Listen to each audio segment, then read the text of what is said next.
Hello, thanks for joining me for another beer review. Today I've got a beer from the Neptune Brewery out of Liverpool, and this is their Lost at Sea.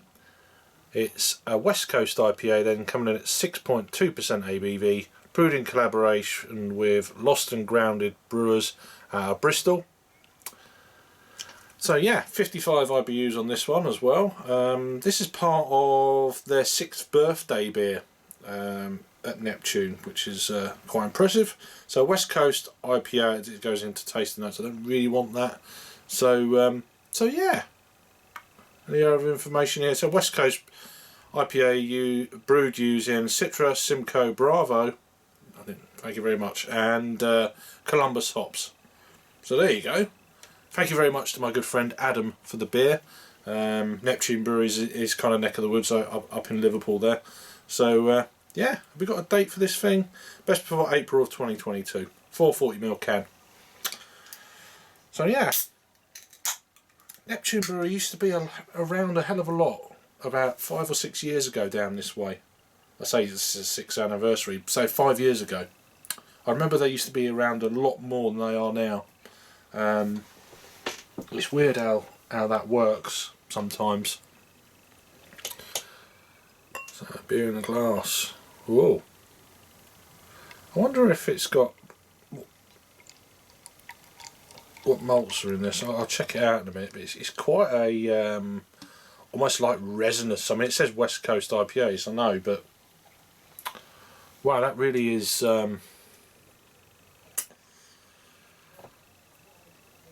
wow. Look at it. It's almost it's a dark amber in colour. Slight kind of chill haze, if you like. Half a finger of a real tight white head. Interesting. So 55 IBUs it's staying. So it's not in the realms of crazy bitterness, but it's certainly a lot more than what you get these days with the modern haze craze.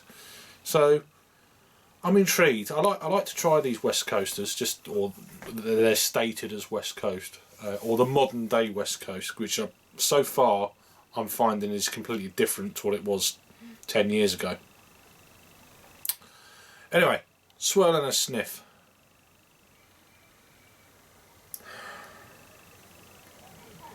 So I've got the commercial description there. I'm not looking at it.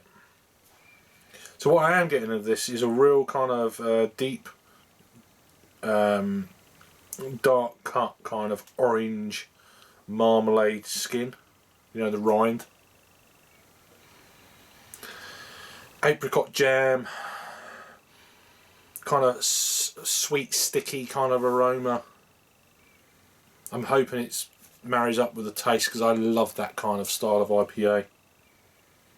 You know, that real kind of jammy, almost like apricot jelly, jam, marmalade kind of thing. It's got that going on in the aroma. Almost like a blood orange.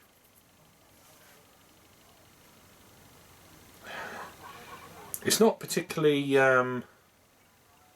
pine. It's more of a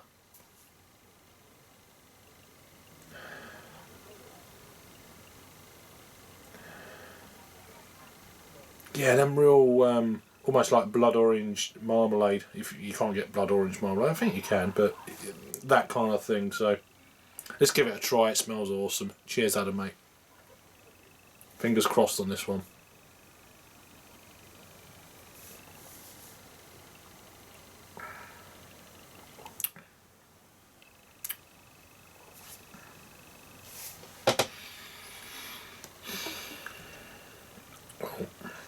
Bit of sediment at the bottom of that, so that may have changed the flavour of the beer. We'll see.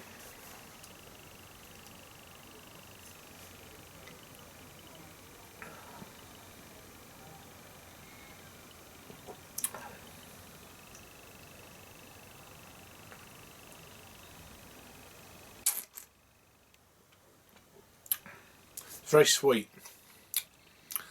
It's very sweet at the front end, and then it slowly descends into this kind of, it calms down the sweetness and then the bitterness pulls up. And that's what you're left with, that there's a slight kind of bitterness going on the palate. So first hit is almost like a piffy grapefruit kind of vibe. It's juicy.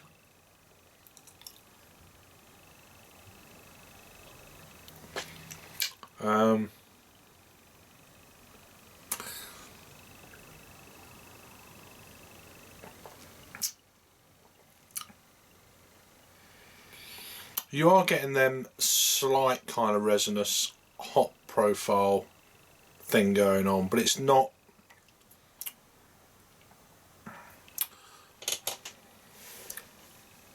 It's actually quite bitter.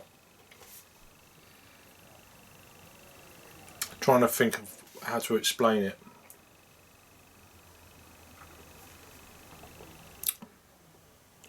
It's big, it's bold, it's brash, it's got a bit of that bitterness going on, as I said, towards the back end.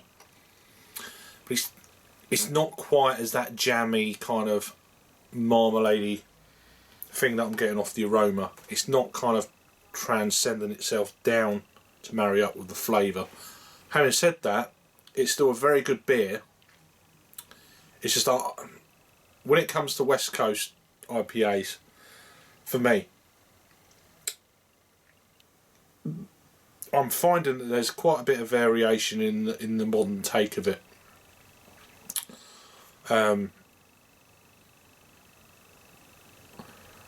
This one has actually got quite a lot of bitterness, and that is coming through. So fair play for that. It's definitely more on that kind of level, which I don't mind, it's fine.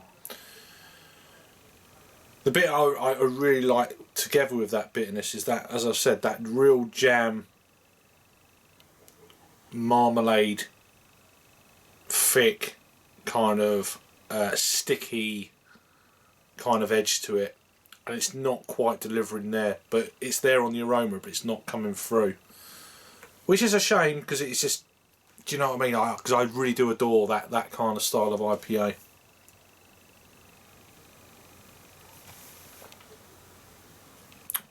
But as I said, it's still a very nice beer indeed.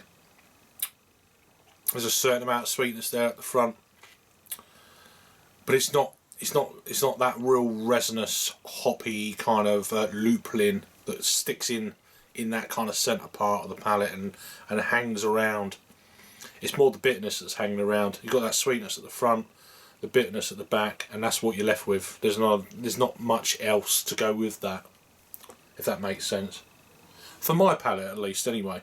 You might try it and get complete something different. It's the way it is.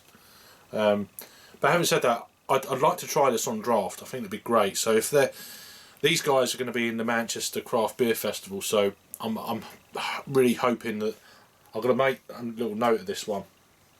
Lost at Sea. It might not be, as it's a collaboration beer. Probably highly unlikely.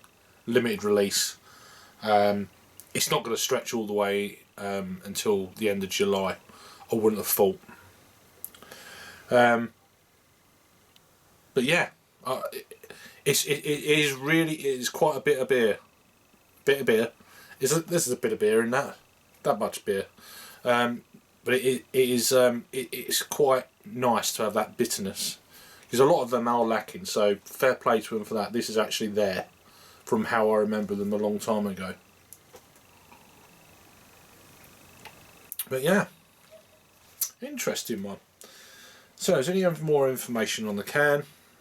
So we've done all that. This West Coast IPA is bursting with grapefruit, passion fruit and notes of orange, definitely, leading to a piney, not getting that, and a resinous bitterness. Whether it's resinous bitterness, yeah, maybe, but it's not that kind of. I'm not getting the piney element to the beer at all.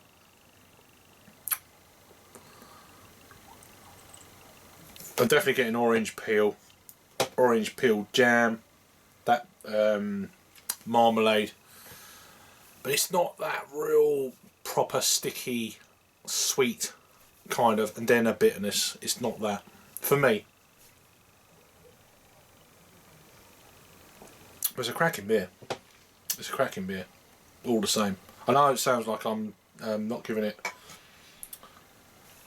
much praise, but I am. It's just I think it's only with one style. I'm quite fussy with West Coast style IPAs, but it's nice to try a different brewery's take on it. And again, this is a collaboration beer with Lost and Grounded Brewers down in Bristol. So we've got Liverpool and Bristol collabing, which is really cool. Bit of carbonation there. What am I getting on the carbonation? Not much really. It's just a little bit more of a... Apricots are coming through a little bit more. It says passion fruit, but I need to start having some passion fruits just to see what they really do taste like. I haven't had a few of those for a while, so I'm going to start doing that. As I've said, apricots I think I've got nailed down because I eat them quite a lot. Anyway, I'm waffling on here. Let me clear off. So yeah, this is overall a very nice beer. Lost at Sea, West Coast IPA from the Neptune Brewery in Liverpool. A collaboration, as I've already said, with Lost and Grounded Brewers down in Bristol there. So thanks again, Adam, for the beer. Really do appreciate it, my friend. Do check him out. He does some live streams now and again, some beer tastings and stuff like that. Really awesome dude. Sent loads of beer. Even so, he sent a parcel to Matt over at Massive Beer Reviews recently, which is awesome.